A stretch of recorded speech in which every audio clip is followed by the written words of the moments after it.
আসসালামু আলাইকুম প্রিয় বন্ধুরা, আজ চলে এলাম নতুন আরেকটি ভিডিও নিয়ে। আশা করি এই ভিডিওটি সবারই কাজে আসবে।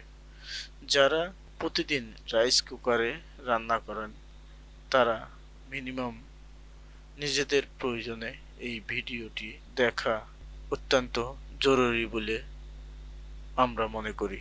তাই তো প্রিয় বন্ধুরা, আজ এই ভিডিওটি নিয়ে আপনাদের মাঝে হাজির হলাম। যারা বাড়িতে রাইস কুকারের বিভিন্ন সমস্যার কারণে টেকনিশিয়ানের কাছে যেতে হয়, তাদের জন্য এই ভিডিও। বন্ধুরা, আপনারা বাড়িতেই বসে, ঘরেই বসে এই ভিডিও দেখে আপনারা আপনাদের ঘরের ব্যবহৃত রাইস কুকার কিভাবে মেরামত করতে হয় সেই বিষয়টি এই ভিডিওতে তুলে ধরা হলো। বন্ধুরা, আমরা যারা রাইস কুকার ব্যবহার করি তারা হয়তোবা সব ধরনের কাজ জানি না। কি সমস্যা রাইস কুকারে হলে রাইস কুকার বিভিন্ন সমস্যার সম্মুখীন হতে হয়, তাই সবার উদ্দেশ্যে এই ভিডিওটি আমরা তৈরি করছি। ভিডিওটি সবারই কাজে আসবে। আর যারা টেকনিশিয়ান আছেন তাদের জন্য এই ভিডিওটি অত্যন্ত জরুরি বলে আমরা মনে করি।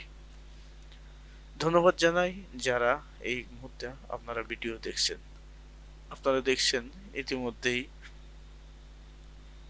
আমরা নতুন একটি রাইস কুকারের হঠাৎ করে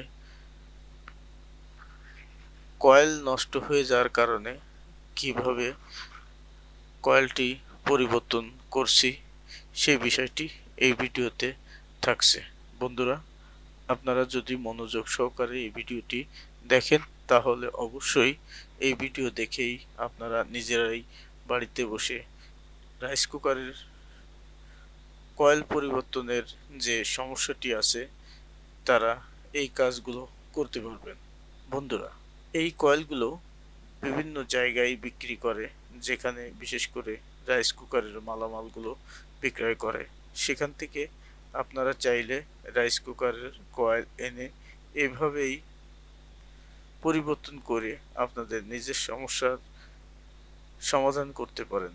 তাই তো আমরা এই ভিডিওটি আপনাদের মাঝে তুলে ধরলাম। দেখতে থাকুন আমাদের এই ভিডিওটি, অবশ্যই প্রত্যেকেরই কাজে আসবে। আমরা যারা কাজ না করি, অর্থাৎ যারা ইউজার, তাদের জন্য এই ভিডিওটি কাজে লাগবে। তাহলে বন্ধুরা, দেখুন কিভাবে আমরা এই কয়েলটি পরিবর্তন করি। এই কয়েলটাতে রাইস কুকারে যে মডেলের কয়েলটি লাগবে, কয়েলটি প্রয়োজন, সেই কয়েলটি না পাওয়ার কারণে এখানে আমরা অন্য টেকনিক অবলম্বন করে আমরা কিন্তু এই কয়েলটি লাগানোর চেষ্টা করছি। ইনশাল্লাহ আমরা সফল হয়েছি। আর আপনারাও চাইলে এইভাবে রাইস কুকারের কয়েলটি পরিবর্তন করে আপনারা আপনাদের নিজেদের সমস্যার সমাধান করতে পারেন। তো ভিডিও দেখতে থাকুন। আর যারা আমাদের এই ভিডিওতে নতুন, আপনাকে অসংখ্য ধন্যবাদ। ইনশাল্লাহ আশা করি এই চ্যানেলটিকে সাবস্ক্রাইব করে পাশে থাকবেন, কেননা আমরা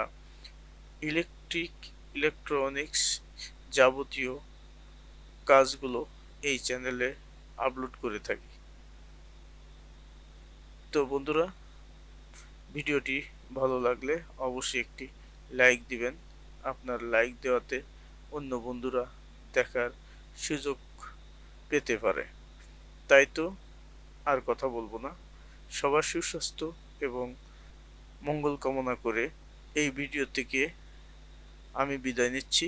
ইনশাল্লাহ ভিডিওটি কন্টিনিউ চলবে, আমরা আপনাদের সাথে আছি। ধন্যবাদ সবাইকে।